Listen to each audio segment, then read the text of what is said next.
Hello friends, कैसे हो आप सभी लोग। आई होप आप सभी लोग अच्छे होंगे। आज मैं आपको अनुच्छेद लिखते वक्त जो बातें ध्यान में रखनी चाहिए वो अब बताने वाला हूँ।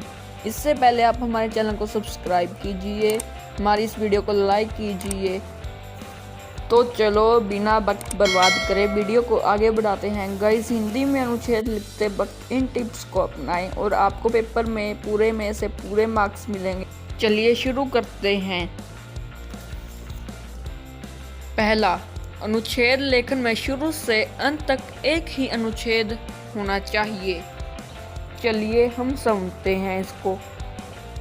आप जब भी पैरा लिखते हैं तो आप हमेशा उसे एक ही पैरे में ख़त्म नहीं करते। इसका मतलब यह है कि हमें ये एक ही पैरे में लिखना है, जैसे आपको स्क्रीन पर ये पिक्चर दिखाई दे रही है। दूसरा, अनुच्छेद लेखन में भूमिका या उपसंहार की आवश्यकता नहीं होती, अतिरिक्त सीधे विषय में ही शुरू करना चाहिए। चलिए मैं आपको एक उदाहरण के साथ समझाता हूँ कि इसका मतलब क्या है। जैसे हम यहाँ कोई भी एस्से ले लेते हैं, जैसे गुरु नानक देव जी का एस्से आपको स्क्रीन पर दिखाई दे रहा है। इसमें यह हर एक पहरे को नाम दिया है, जन्म और माता पिता, बचपन। अनुच्छेद में आपको अलग अलग पैरे बनाकर नाम देने की ज़रूरत नहीं। आप सीधा जिस टॉपिक पर अपना अनुच्छेद लिखना चाहते हैं उस पर अपना अनुच्छेद लिख दें। तीसरा, अनुच्छेद में यदि शब्दों की सीमा निर्धारित की गई है तो अनुच्छेद उसी के आसपास होना चाहिए। अब इसका क्या मतलब है, चलिए समझते हैं। जैसे आपको कहा है मेरे माता जी के टॉपिक पर 120 शब्दों में लिखें, तो आपको इससे ज़्यादा नहीं लिखना। अब आप ऐसे भी मत समझना कि हमें गिनकर 120 शब्द लिखने हैं।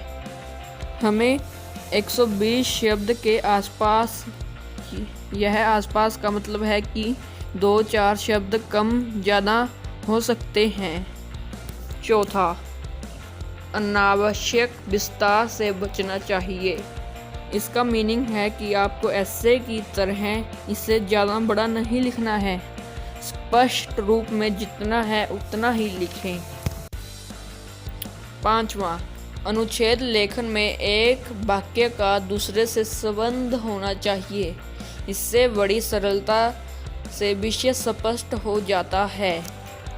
चलिए हम इसे समझते हैं। इसका अर्थ है जिस टॉपिक पर आप लिख रहे हैं उसकी लाइनें एक दूसरे से संबंधित होनी चाहिए।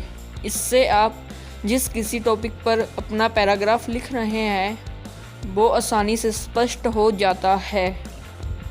छठा, अनुच्छेद के विषय सरल, रुचिपूर्ण तथा आसपास की घटना से संबंधित होने चाहिए। इसका मतलब है कि आप जिस विषय टॉपिक पर अपना पैरा या अनुच्छेद लिख रहे हैं वो आसान होना चाहिए और रुचिपूर्ण मतलब इंटरेस्टिंग होना चाहिए और आसपास की घटनाओं से संबंधित होना चाहिए। सातवां, अनुच्छेद की हर बात व्यवस्थित एवं क्रमबद्ध होनी चाहिए। जिस भी टॉपिक पर आप अनुच्छेद लिख रहे हैं वह सही ढंग से और उल्टा पुल्टा नहीं होना चाहिए। मतलब हम इस एग्जाम्पल से लेते हैं, जैसे मान लीजिए आप रामलीला का अनुभव पैराग्राफ लिख रहे हैं,